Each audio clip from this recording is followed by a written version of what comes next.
From our dear media in this year. Maybe okay, ma'am, pagkilala nito.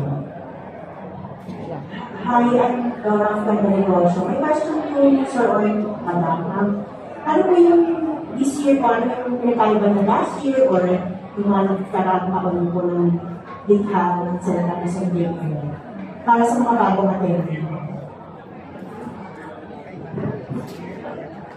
Okay, I was asked kanina about the difference of last year and this year. As I said, this 27 will focus more on the various innovative activities resulting to more innovative products that they have done.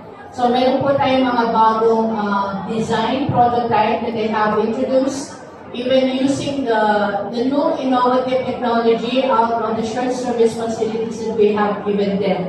So basically, mas maraming design developed today, this year rather than last year. Though ang last year, nag-start na kami ng innovation. So we continue, we sustain the efforts, and now we're seeing a more